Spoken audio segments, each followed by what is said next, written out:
We live in a society that glamorizes substance use.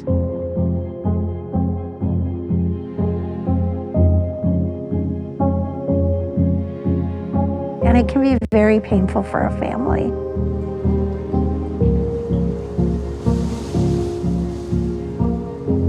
Most of the genetic risk is actually about the way brains are wired.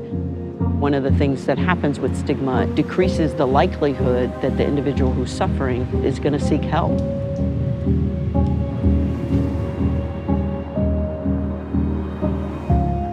A large contingent of mothers stuck the stake in the ground and said, we're not going to do that.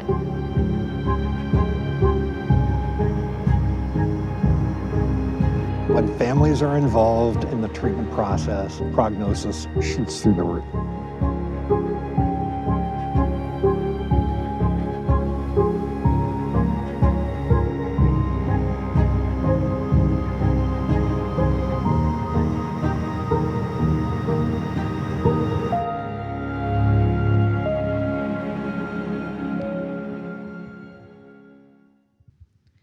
Okay.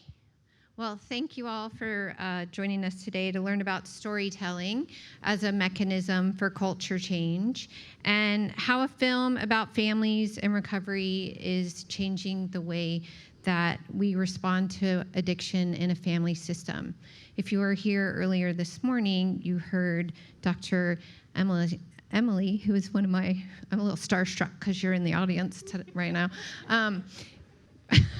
You heard how important family is in the grand scheme of recovery capital. So we're excited to share a project that focuses on the family with you today. We're all here because we know that family has a significant role to play, and we come as subject matter experts, but we also come with lived experiences. And it's because of conferences like this that this film exists.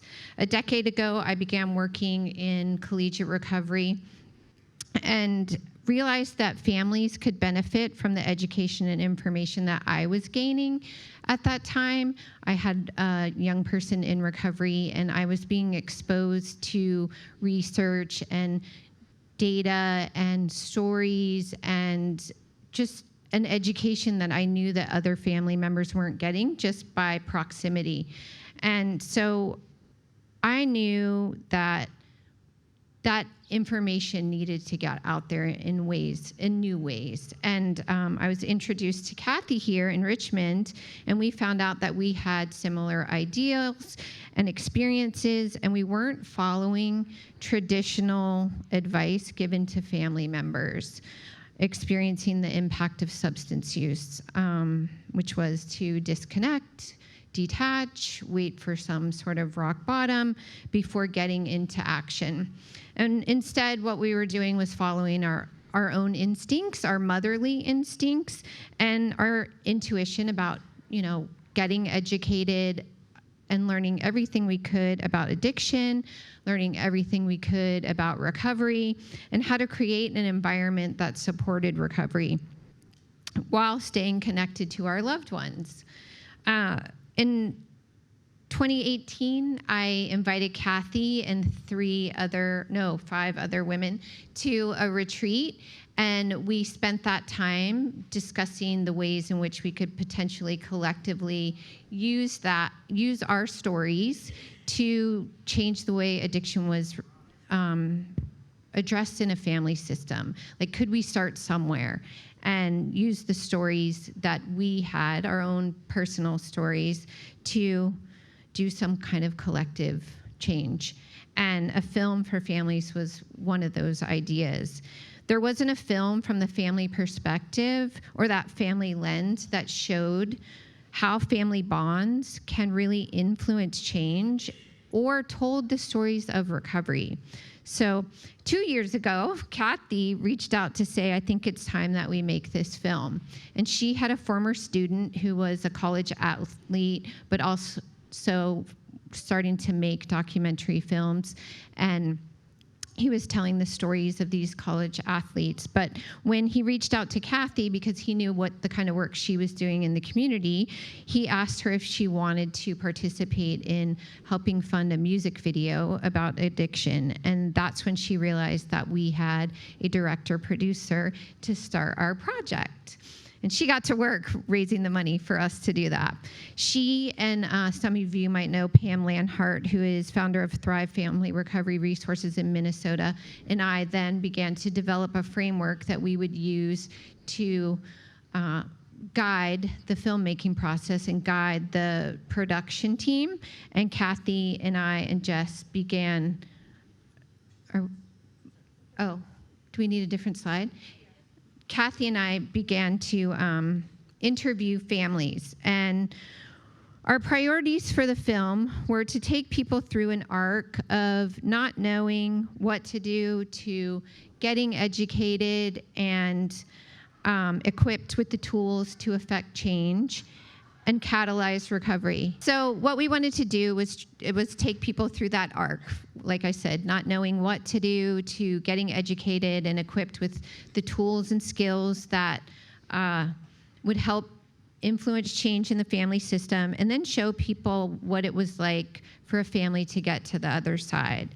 And we wanted to show different family dynamics and diverse experiences. We featured generational trauma, addiction, and mental health. We showed the parent-child dynamic or parent-young adult dynamic, and then a rarely touched on dynamic of the sibling story with two just adorable sisters that we love that called each other sister the whole time. But we also included expert commentary, which you heard their voices in the opening sequence, and we wove those that commentary throughout, and those are familiar faces and familiar voices of the Reverend Jan Brown, of Dr. Danielle Dick, and Dr. Kevin McCauley, and Pam Lanhart, and myself. It was important to us that in the film the stories were not sensationalized, and that the editors weren't using the stories as hooks to sort of glamorize or, like I said, sensationalize, nor were they overly focused on the loved one, but instead on the family unit as a whole. And it was very important to us for the audience to have a somatic experience. We wanted them to feel a certain way or feel calm, or their nervous systems to stay regulated while they were watching the film, so that they could take in the information. So we had a little tug of war with the editors for a little bit, but we won. That's in the way that mothers do get things the way that they want them. But we knew that most of the time families are arriving in distress, and we needed the film to give them a felt sense of calm so that they could process the information that we were providing. And we didn't want to activate already stressed nervous systems. And today, when I don't know if she's in here, but another one of the presenters was talking about how fear-based campaigns don't create behavior change. And so we wanted to make sure that we created an environment with the tone and the music and the imagery that felt good. And I think, well, you're going to see some of the clips as we go through this. And the end goal was to create a compelling educational tool that would pretty much onboard or orient a family to recovery, and to show them what was possible, but also that they had work to do for the best possible outcome. And as you heard Dr. McCauley say in the opening, when families are involved, recovery outcomes shoot through the roof. And research does show that with strong family support, individuals are twice as likely to achieve lasting recovery 2 years post-treatment compared to those without that kind of support. So the film's not just for family members impacted by addiction, though. We recognize that there also needed to be a culture shift in behavioral health treatment provision and the ways that providers, clinicians, healthcare systems, school systems, communities, and workplace think about, treat, include, or not include families. So why a documentary? Well, we chose documentary storytelling because these kinds of films are evidence-based tools for change. And our brains are pattern-seeking organs, and research and educational studies point out that the standard narrative arc, beginning, conflict, resolution, acts like a mental map. And when new or abstract information is laid onto a familiar map, it lowers the cognitive load and then makes the information highly digestible and easier to recall. So mapping, then the somatic experience, we were creating something that families could really take in. So documentaries pay what researchers call a double dividend. They profoundly change the behaviors of viewers, and then those viewers typically create new cultural outputs, like they write an article or a blog or make a meme or even larger policy change or classroom curriculum. And this causes that narrative to ripple out globally. We almost named the film The Ripple Effect because when one person in the family system changes, it ripples out into the whole family and beyond. On May the 4th of last year, we premiered the film for the first time at the historic Byrd Theater. If anybody has been to the Byrd, you know what that's like. It's a wonderful place to see a film. To more than 400 people who were our supporters from our crowdfunding campaign, our family, our friends, community partners, and local behavioral health providers. And over the past year, we've screened the film and hosted discussions at 4 festivals in community treatment and conference settings, and several virtual screenings with a total of about 2,500 viewers. But our ultimate goal remains the same: to transform outdated practices, to empower families on their recovery journey with compassionate, inspirational stories and expert insights. Someone doesn't know something, they don't know it, and if no one has ever told them they don't know it, no one had ever said you can do something different. You don't know at the time what you don't know. We don't know what we don't know. I was trying to figure out a way to process everything that was going on because we couldn't share it. It was the expectation that I would keep what was going on in our home in our home. When we started on this journey, people told us to go to a support group. The first time we started going to meetings, we went as far away from the west end of Richmond as we could because we didn't want anybody to see us.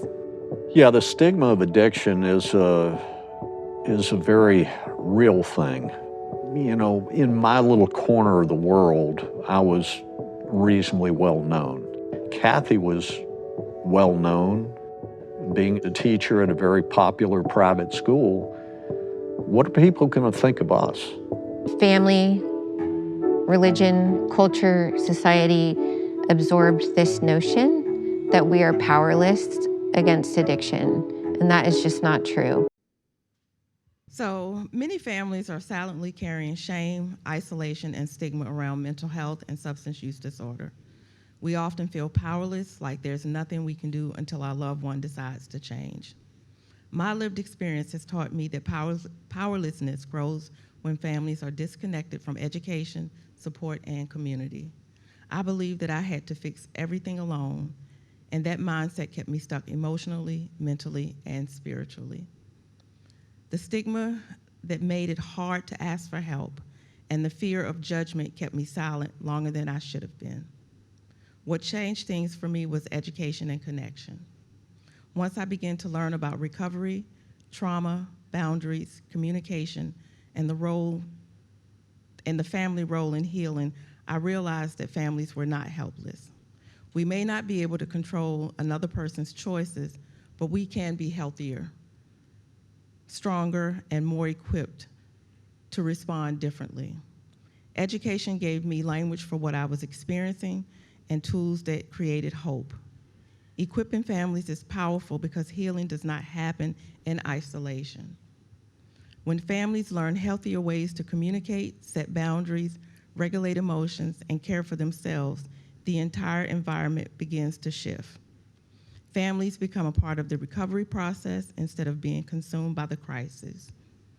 That support can make a life-changing difference for both the loved one and the caregivers. I often ask myself and others, what if we took action? What if we truly did our own work? For me, that meant attending support groups, seeking therapy, peer support, learning to stop rescuing. I'm gonna say that one again. Learning to stop rescuing, practicing self-care without guilt, and allowing myself to heal alongside my loved one. It meant understanding that my well-being mattered too. In practice, it looks like families showing up consistently for support meetings, learning recovery tools, building community, having honest conversations, creating healthy boundaries, and choosing progress over perfection. It looks like parents and caregivers moving from panic and isolation into empowerment and connection. It looks like organizations like Kathy's, Illume Family Recovery, creating safe spaces where families can gather, learn, share, grow, and change together. My lived experience has shown me that recovery is not just about one individual. It's about restoring hope, healing families, and building communities where no one struggles alone. I used to think my mom could just stop drinking if she wanted to, or Wilbert could just stop drinking if he wanted to. And through education, I began to see addiction as a disease and not like a moral issue. I don't think any person wants to suffer on this planet. I think a big part of the work that we had to do as family members was unlearn some of the things that society had taught us, and then really practice the things that we were learning. You know, how to meet him in a loving way and really maintaining that loving connection. Things changed pretty dramatically when Kathy decided to use some of the principles of modern recovery with Tucker on phone calls. Respect is huge to me, and it was not happening at home. So we called her, and the same old song and dance. Kathy put up a boundary and said, I'm not going to provide that for you. It was usually money. And he started yelling at her, and Kathy said, look, until you can talk to me with respect, I'm going to hang up, and you can call me back when you're ready to have a conversation. So she would immediately hang up. Just like that. I mean, literally within a week or two, they started having conversations again. And that was a catalyst for a lot of change. We, as a family, and each family member, had to do a lot of work to change who we were and how we were showing up in the relationship. I was always on high alert, you know, and I was very reactive. So coming back to that place of where I could practice to be the peace, you know, and just have that mantra in my head all the time, like, be the peace I want to see, be the peace. Because she already kind of had a compassion and empathy for me, because she understood. Humans are so hard on themselves and they blame themselves for everything. I knew that Ashley felt terrible for the things that she had done or not done. The best thing that I could do was listen, and specifically without judgment. Truthfully, like, still to this day, sometimes you don't know what you want or what you need, but I have a lot of trust that she will figure it out and communicate it, because she knows how to do that now and has those tools. So I know that many of us just had lunch, and I'm going to ask you to stand if you have been impacted by someone that has struggled with substance use or mental health as a family member or friend.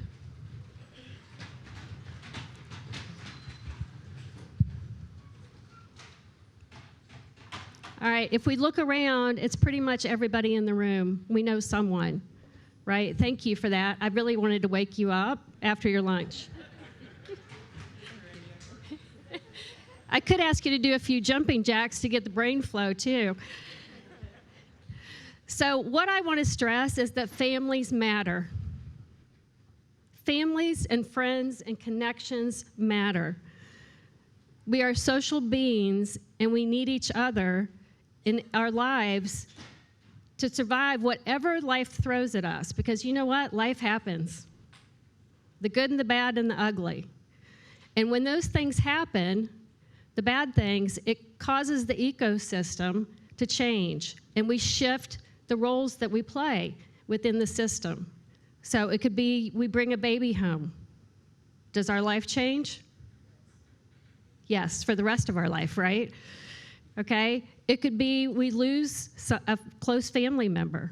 Does the family change? Yes. If we have someone that's struggling that we care for, deeply care for, whether it be a family member or a friend struggling with mental health or substance use, the ecosystem is going to change, and it's going to shift, and it's going to cause disruption. So what do we do with that? Well, there's never been a film made like this, and you're seeing snippets of it, and I want to encourage you to learn more about it, because we are showing a way. And we are asking people to not ignore that families do matter. We are the first line of defense many times. And I will be the first to say, I became unhealthy. Not intentionally, like you saw in the film earlier. We said, I didn't know what I didn't know. How many of us have felt that way when faced with a crisis in our family? It could be someone's ill with cancer, or someone has addiction. So education is key, and community is key. But what we're talking about in this film is shifting our thinking from that tough love approach to that loving connection approach, which is more of a modern kind of family recovery concept. So what I want to talk about in the case of like those societal messages can be harmful. And so again, thinking about just dissecting tough love and the loving connection. Okay, tough love is a connection-based model that focuses on how am I, the family member, showing up in the relationship. Okay, so tough love changing to connection-based model. How am I showing up in the relationship? That's the question that as family members we can ask ourselves, and as friends, to think about, am I showing up connected to my values, or am I showing up with the chaos of the situation and I'm not taking care of myself, or I'm not using that pause that I heard so much about today? The pause is so important. Thank you, Ann Moss. The connection-based approach emphasizes empathy, setting healthy boundaries, positive reinforcement, and fostering that loving connection that supports recovery. Doesn't that sound beautiful? Whereas the tough love provides ultimatums, and it withdraws affection, which can then fuel shame and isolation. So which one would we rather, if we're putting ourselves in our loved one's shoes, which one would we rather have being exposed to ourselves? How many of us would prefer the loving approach? Love is power. Love provides connection. And I'm not saying to lay down and not set those healthy boundaries. I'm saying we can learn tools and develop skills that can help us be our loved ones' best chance at long-lasting recovery. And research shows it. So why do we not provide more resources for families? I was told, just go to a meeting. I had to spend a lot of time educating myself and learning the tools myself, looking at reading 1 million books and so forth. We can put it all under one umbrella and provide resources for family members. And we are giving you a turnkey opportunity with this film. Again, the two models that we featured in the film are the CRAFT, Community Reinforcement and Family Training Method, and the BALM, which stands for Be a Loving Mirror. Both of those are evidence-based practices that can be used for the connection-based approach. So to leave you with a couple thoughts, okay, there are 3 things that differ between tough love and the connection-based model. The first one is connection-based models is non-confrontational. Non-confrontational. So instead of it being forced, okay, like a one-time confrontation, like maybe the Johnson intervention model, it is more of an invitation model, and also it's a healthier interaction, and we like to call it little mini interventions. We're using proper communication, we're empowering the loved one to find their way, and we're meeting them where they are. The second one is connection over fear. Fear is never good. Okay, so connection over fear. It builds an existing relationship bond, a really strong bond that can motivate change, and we can hear that change talk from our loved one rather than using fear and abandonment. Again, are you seeing the difference between the two? And which one would you like to be a part of? And then the evidence-based practices. Research indicates that motivational and skill-based approaches are superior to confrontational ones. Again, connection. So our dream was to make not only a film or something that would impact families in a positive way, and how would we know if it was actually making a difference or not? How would we know? We didn't want to leave it with just that. So we were lucky enough to find 2 wonderful people from VCU, School of Social Work, Dr. Larkin Francis and PhD student Yali Yang were just as excited about what we were doing as we were, and they wanted to study, or they were studying, and we happened upon them, what the impact is on families and recovery with the loved one. So they decided to come up with an instrument that would measure what we were doing. You guys, this is groundbreaking stuff. We're like freaking pioneers up here, all right? So we are so thankful to have them on our team, and now you will hear from them. Mic to actually turn on. There we go. All right, so this is so cool because this was a community-fed project. I hadn't known that this was happening, that there was a documentary film coming up. But one of the people featured in the film, Dr. Danielle Dick, was like, I'm too busy. I do not have time to go and do the research on this, and sent out a blast email to a bunch of people asking, do you have time to do this? And I'm like, we're in town. Yes. So our main goal on this one was to assess the film's impact on particularly family members was what we were focusing on at that time. Awareness, knowledge, and attitudes about family recovery, and to look at their intentions to take action to learn more about family recovery, as well as intentions to engage with the family recovery community. And on the next slide, this is actually, if you're a researcher, this is a pre-post-post study design. So immediately before they watched the film, we invited them to fill out a survey that kind of got their baseline of like, what are their attitudes, what are their knowledge base, all of these kinds of things. Immediately after the film, they were asked to fill out a quick survey that caught some of the potential changes that might be happening on a more rapid base, like knowledge. And then 6 weeks after, we sent out a follow-up survey to check the more lasting things like what changed in your relationships, what changed in your attitudes, things like that. And we did ask both quantitative and qualitative questions, and for those who are not researchers, that means that we gave out surveys where you would get like numeric answers, and we also got short answers that we were able to analyze, and we'll provide some of that data in a bit.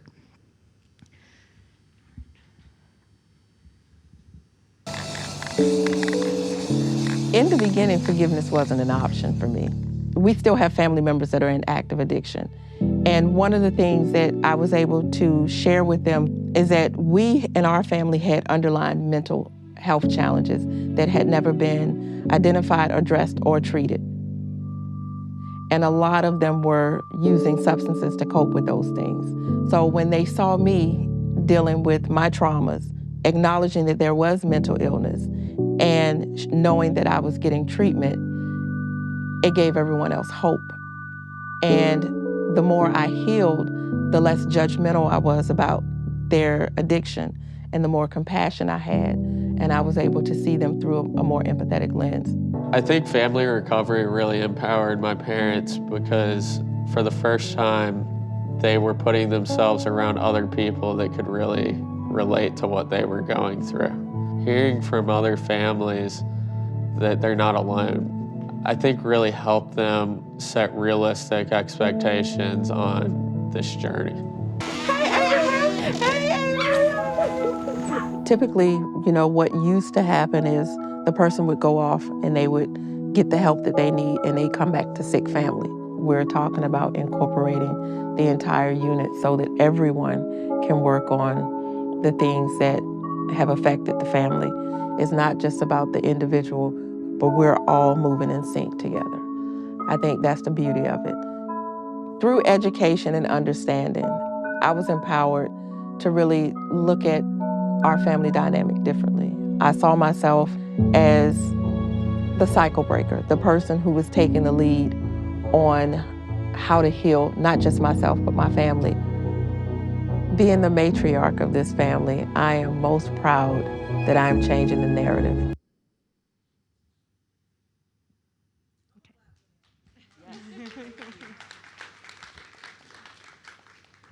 Okay, yeah. So yeah, but you will find out that in between slides, we will present you some clips to prevent you from the lunch. Yeah, bonus. Yeah. Okay. So now I will present findings related to family resilience. Some of these findings are the quantitative ones, so related to family resilience, family closeness, and the recognition of the importance of family support during the recovery process. So this slide presents findings on how participants view the role of family in the recovery process. We asked participants to rate how important family involvement is in supporting their loved one's recovery on a scale from 0 to 100. It's a single question. And overall, after watching the documentary, participants report a stronger recognition of the importance of family support in recovery. You can see before viewing the film, participants rated the importance of family involvement at the average score of 78.5 out of 100. But immediately after viewing the film, the score increased to 88.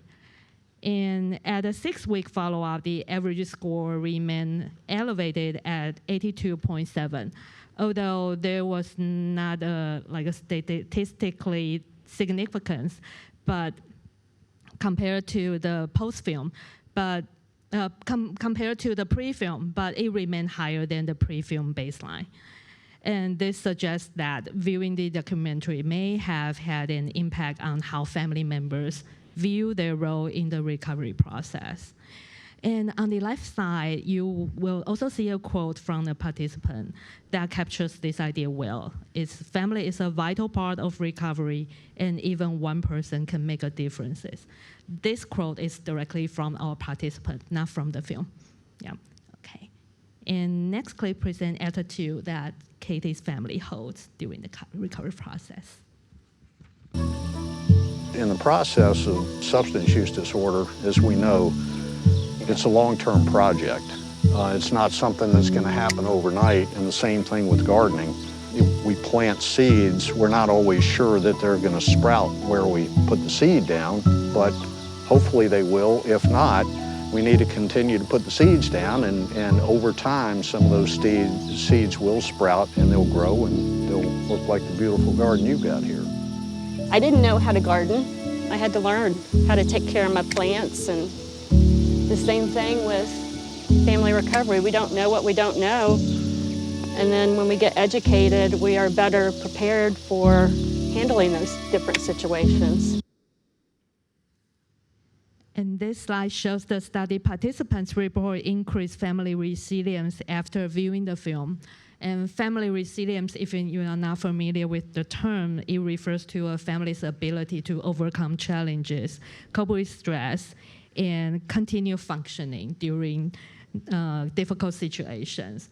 And we use family resilience scales. It's a 6-item 4-point Likert scales developed by Tang and their colleagues with scores ranging from 6 to 24. And the scale asks participants to rate aspects of family communication, problem solving, and beliefs about overcoming challenges together as a family.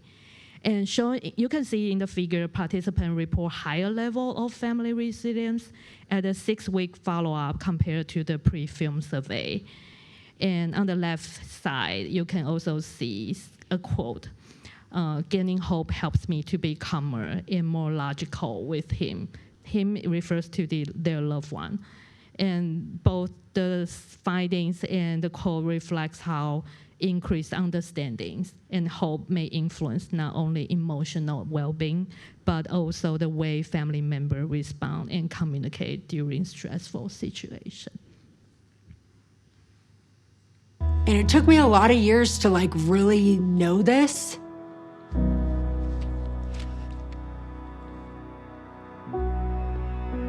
And just like feel it.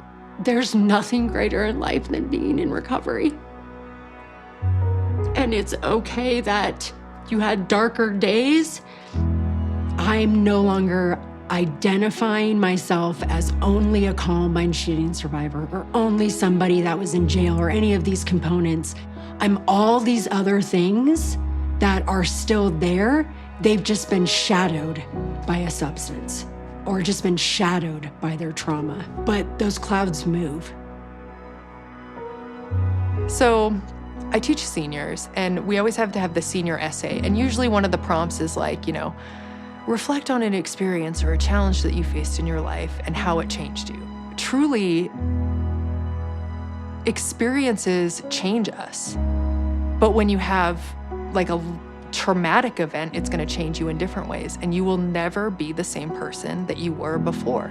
Understanding that in my own trauma recovery journey, Ashley will never be the same person that she was on April 19th in 1999. Their core is still there. They're still like your loved one, your sister, your daughter, your whatever, but they're not the same person. Especially when going through the recovery portion, like they're much more incredible than you can imagine. And learning that it's a cool thing. Ooh, got emotional there.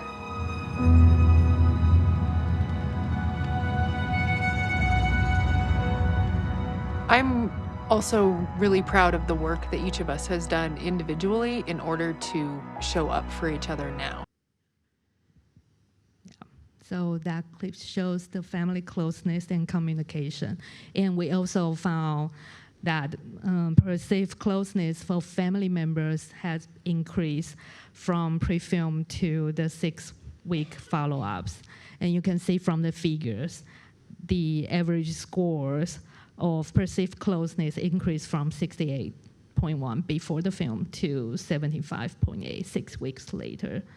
And on the left side, you can also see quotes like participants we shared openness and awareness of support and understanding since viewing the film. And another one is, I have been more intentional about loving my sister and see results in our communication improving. So this finding suggests that hearing lived experiences through the documentary may have helped families better understand one another and open up communication, which may have contributed to family feeling closer. So, okay. So in the next clip, you can see some audience at a premium. This film just showed the essence of what you can do when you're working with somebody that's in recovery and their family is at the table too.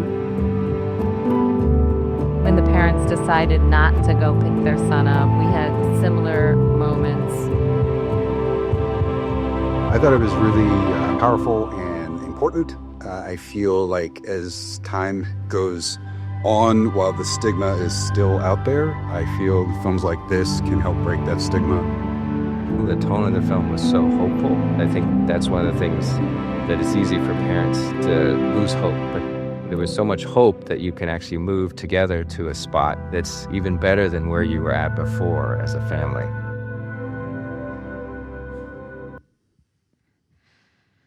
So one of my favorite things about that is that's basically a mini documentary about a documentary.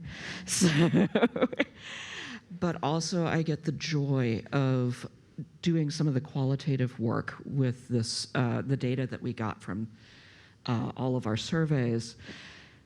These were short answers, but they were so rich in how people were able to express how they had gained knowledge, how they were engaging more with the community. These were things asked at 6 weeks past watching the film. So we had folks who actually were saying, I just realized I needed to go get help for myself. I wanted to learn more.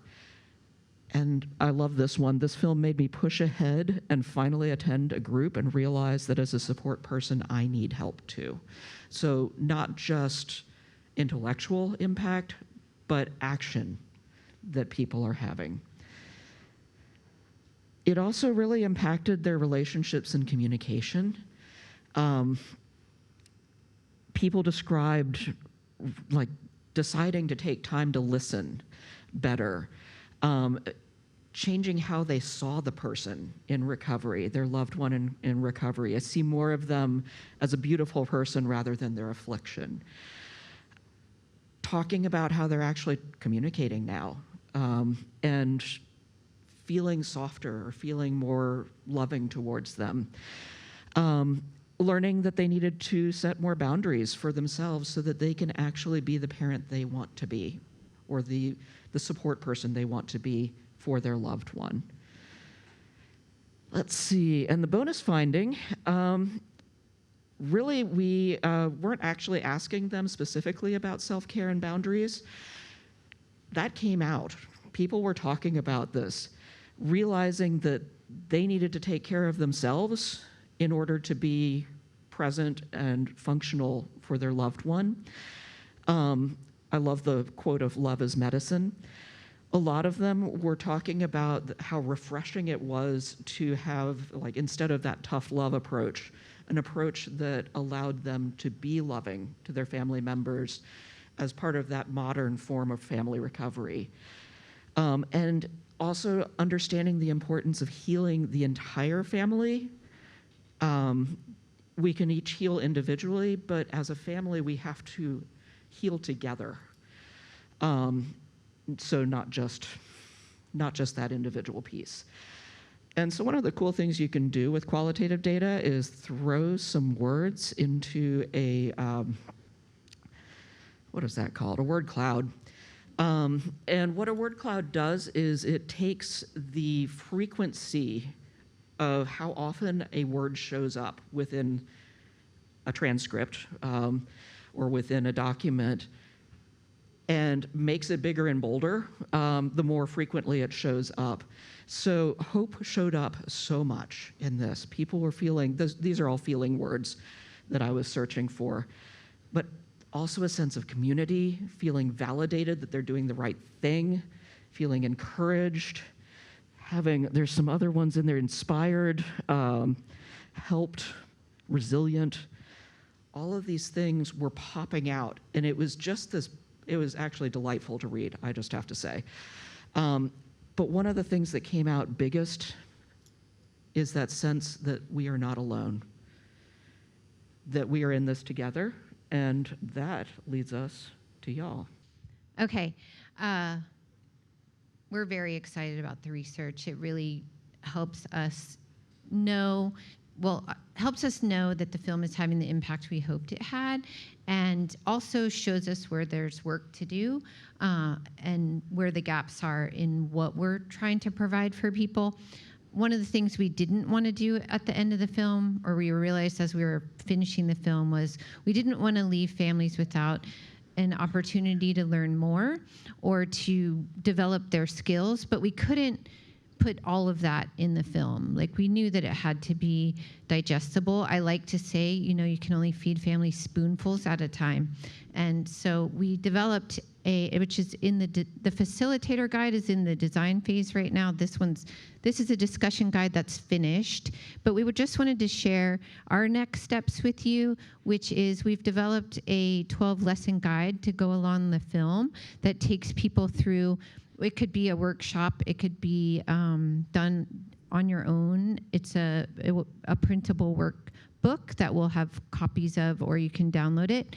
But we went through and married the concepts from the film to lessons and reflection questions. And so it takes people through these reflection questions. It's divided up into understanding the work and integration.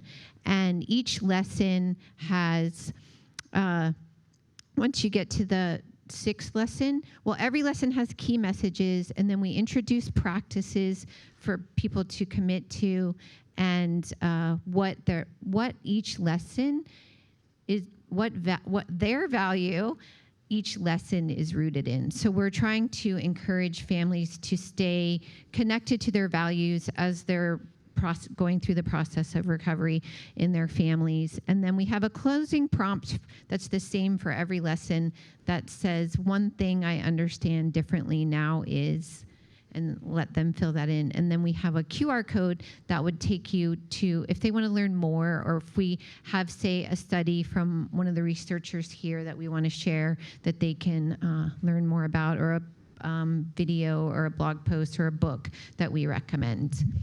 I was going to ask someone to change the slides. That's me. So as you saw, Sarah is here with us today, and Kathy is here with us today. And you all probably know Dr.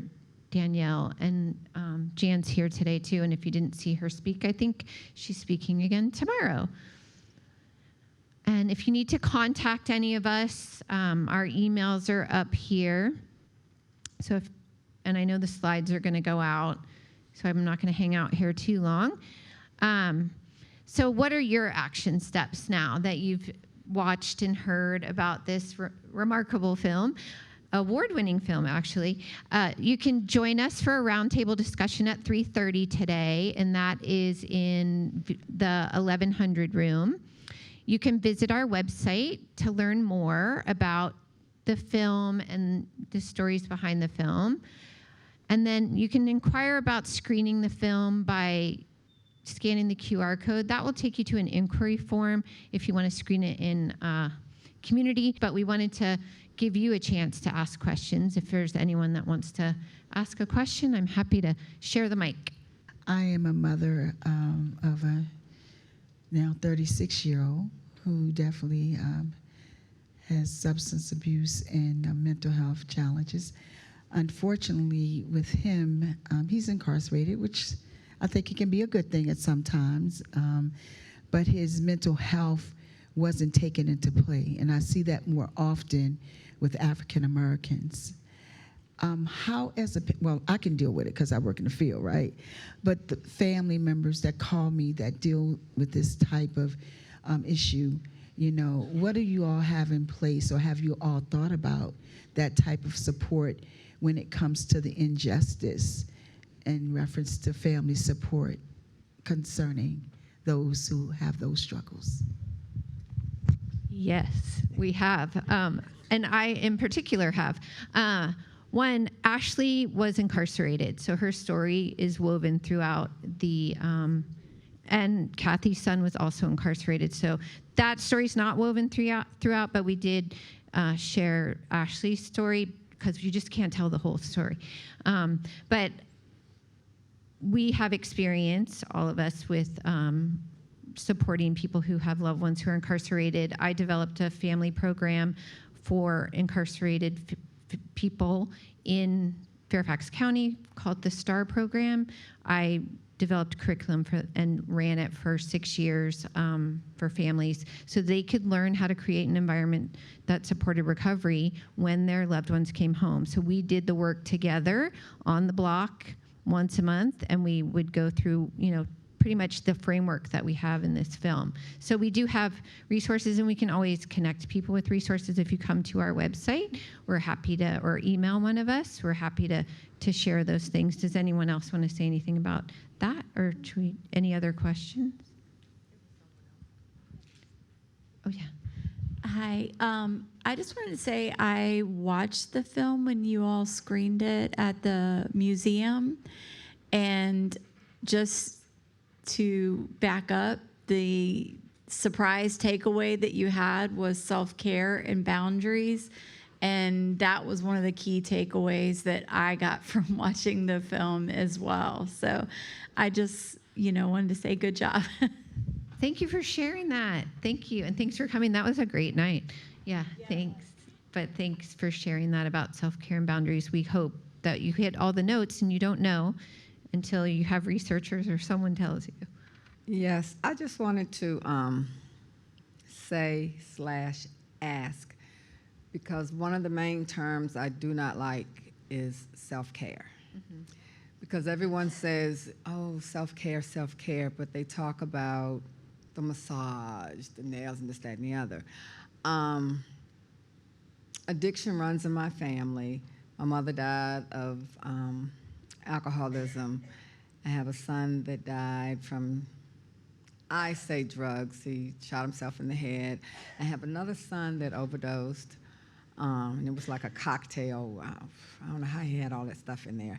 And then I currently have another daughter who's in rehab, and I'm raising her 15-year-old and just, I say, inherited her 5-year-old.